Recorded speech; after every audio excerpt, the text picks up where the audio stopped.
Over the weekend, the Cincinnati Bengals, we spent a lot of time on Friday reacting to the Bengals' first-round pick with the number 17 overall pick in the first round with Shemar Stewart, the edge rusher out of Texas A&M. And I said I wasn't the biggest fan of the pick, but at the end of the day, I wanted to kind of wait and see who they drafted behind him. I think you have to kind of look at Shemar Stewart as one of the full package to see just how much better this team improved their roster over the weekend with the remainder of the draft. And Casey, we'll throw it to you to start. The Cincinnati Bengals, as we sit here right now, they obviously get Shemar Stewart.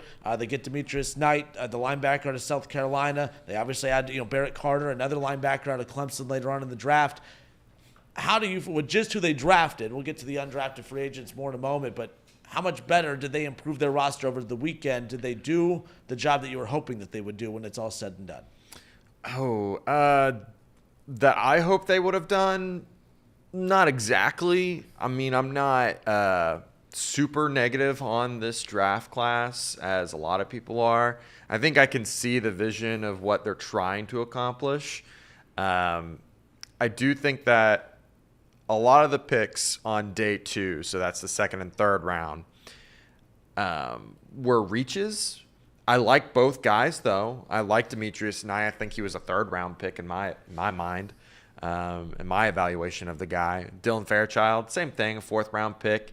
But when you do a little more digging on each guy, I think you can find some solid roles and starting potential for both guys, and that's all you really want for this draft. You want guys that can provide you a lot of snaps and a lot of value, and I think all of their first 3 picks are going to do that. I think Fairchild comes in day 1 and starts. Just because he didn't test athletically, do the athletic testing, doesn't mean he's not an athlete. A lot of the interviews and a lot of the players on Georgia said he was one of the strongest guys on the whole team. That's good enough for me. I think that you look at the film and it shows an athlete. So if he tested athletically, he's a second-round pick, just like Tate Ratledge, because he's younger. So the same thing with Demetrius Knight. If he wasn't 25, we wouldn't be having that discussion either. He'd be a fringe first-round talent. So, yeah, and then you look at day 3, too. Barrett Carter, I love that pick, too. I had him as my fourth-round type of prospect that I was looking for the Bengals to select, addressing linebacker. And Jalen Rivers liked him a lot too. Taj Brooks, he's one of my guys as well. I like the day 3 much more than I do any of the other the picks in day 2 or day 1. But overall, I think what it showed us was their evaluation of the team and what the team's needs were. And I think that it exposed in a lot of ways their thought process is very skewed. You invest high draft capital in a 25-year-old player, yet you won't sign Trey Hendrickson, who's older, just for those reasons. It doesn't make sense. Where's the philosophy balance there? Where's the cohesion there? It doesn't make sense. Why are you drafting a guy that's the oldest in the class with your second-round pick when you won't even sign your best player on the team just because he's old? Doesn't make sense. It also shows that they really value linebacker a lot. When they said that they're going to go to a 4-3 defense, they meant it. They really meant it. You got to have a lot of linebackers for that. But the problem I have with it is they think that the problem is the talent at linebacker. Obviously, they double dip there. You're trying to get younger and stronger, faster, whatever. That's not even the first line of defense for our defense, who struggled incredibly last year. The defensive tackles were awful. Rookies, young, and then Sheldon Rankins was a complete and utter failure. But I think that the evaluation of the team itself was very skewed.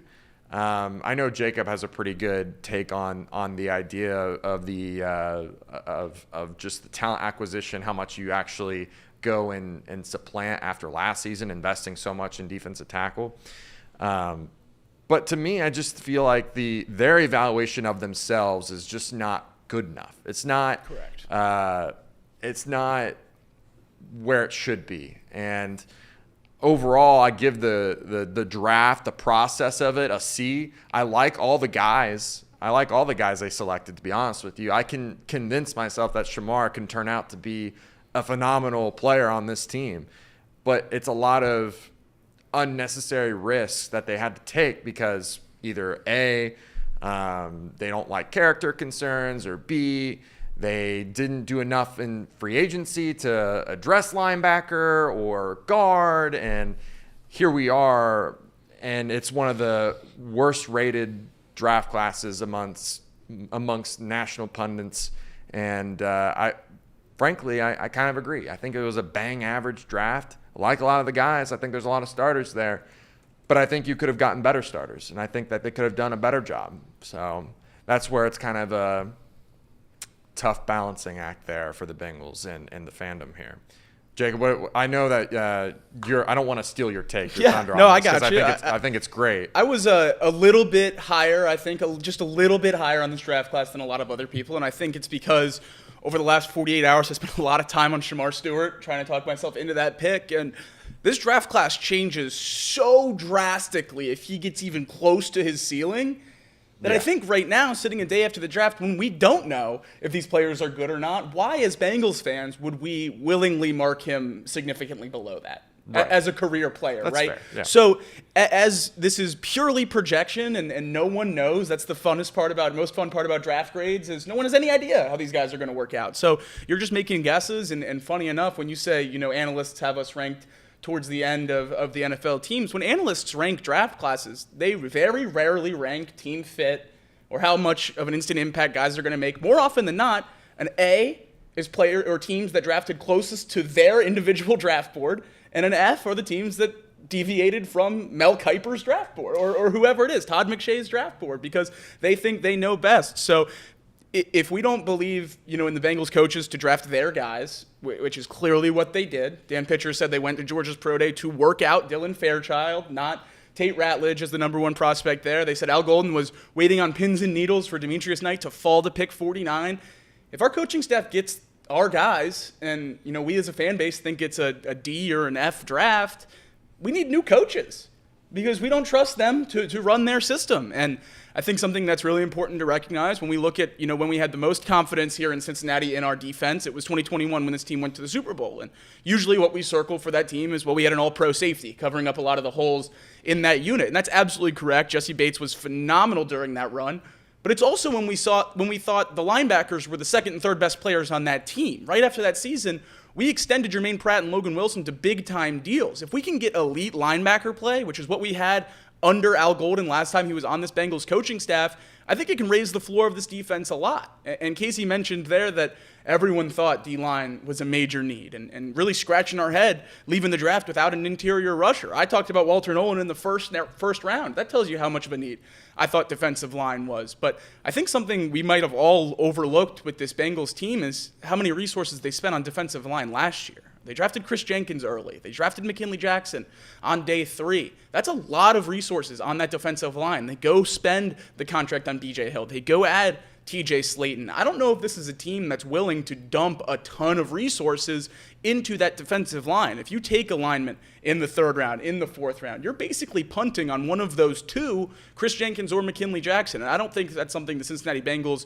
or the Brown family are comfortable doing. I don't know if it's Tobin, I don't know if it's the Blackburns, but you're basically saying, hey, we're giving this guy 1 year. It didn't work out. We're going a different direction here. And I don't think that's something they were willing to do. So losing Jermaine Pratt, losing Akeem Davis Gaither, I think that's what they made the step here. I think Oren Burks, the free agency addition, is probably going to be the Akeem Davis Gaither. He was a big special teams player in Philadelphia before the injuries forced him into the starting role for the playoffs, so certainly think he'll fill into that role for us this year. Barrett Carter was a special teams captain his freshman year or freshman and sophomore year at Clemson before being a 3-year starter at linebacker. I certainly expect him to play in the middle of that defense, but can contribute special teams-wise as well, which is probably not something you get from defensive linemen. So they drafted very versatile players. They focused on day 1 starters after taking a swing on Shemar Stewart. And Kinner, you asked the question before the draft, how many starters do you think the Bengals are going to draft? And I said in 6 picks, they have to leave the draft with 4. I think the betting line at this point is 4.5 starters. I think Demetrius Knight is certainly going to start. I think Barrett Carter is going to be your third linebacker. And in a 4-3 defense, we'll probably see a lot more of him than we did of Akeem Davis-Gaither in that role in Lou Anarumo's defense. And then Fairchild and Rivers are both going to have an opportunity to compete to start at guard. And I fully expect Taj Brooks to be our second running back behind Chase Brown. So these are all guys that are going to get significant run for this Bengals team that needed to infuse this roster with guys that are ready to play now. The knock on Demetrius Knight, which is why he was a bad second-round pick, is he's 25 years old. He's probably playing his best football right now. Seems like a good thing for a team trying to win a Super Bowl this year. So, I'm trying to be more optimistic about this class than I have been in the past. I think there's a lot of good swings while also taking a lot of high floor guys that balance it out. And if Shemar Stewart can be great, then, this might inch up towards an A class. I do think a lot of it comes into play when you're talking about Trey Hendrickson. If Trey Hendrickson doesn't play this season, I don't think that this class is capable of replacing. We talk about Moneyball replacing the aggregate. Yeah. I don't think you're replacing 15 sacks with the guys that we have. If Trey Hendrickson plays, maybe they're still working on an extension of some sort. If that's the case, then I think these guys as pieces next to Trey Hendrickson, they look fantastic. I think they look fantastic. So if I were to give it a grade myself, it would be like a C-. But if Trey Hendrickson's here for the next 2 years, it goes up to like a B+. Right. You know what I mean? Right. So it does, a lot of it depends on what Trey Hendrickson's going to do for this season and potentially the next few seasons. Yeah. If he were to resign. The other thing too, Elliot, that you mentioned, all about if Trey stays or not. If it is true, you get 4.5 starters out of that group. Pratt and Volson are expendable then, which gives you an extra $9 million. So who cares if you extend Trey Hendrickson? You're going to get an extra $10 million to give him this year so that you have 23 already. I think that it could be very, very beneficial in the long run if it all works out the way that we hope. And this is being very optimistic, and I think everyone understands that this is a very optimistic side of thinking it. But if it does work out, you get to keep Trey for another year or two, and it didn't really matter because you had the money anyways. And you get starters on your offensive line, and you get younger at the linebacker spot, more athletic at the linebacker spot. I think it makes sense. I think it does make sense, and I know I talked about it last week before I left. They have $80 million to play with next season. I feel like there's going to be opportunities to add on to this team, and overall, it'll be a home run if Shemar works out. Absolutely. I think we look at it so much more different if he pans out to be what we hope he can be, a Myles Garrett level of athlete, a player. That's a Hall of Fame level guy. That's what we're banking on. Not to mention, too, Miles Murphy and the other guys that we're hoping to have some serious development with Al Golden's defense. Maybe they just looked at it and said, we can't have enough pass rushers, and we get some of these guys that can play inside, outside, and given situations, and just roll with it. And we'll get super athletic at linebacker so they can run around and make plays and rush. And Both of these guys have moderate rush upside. Yeah.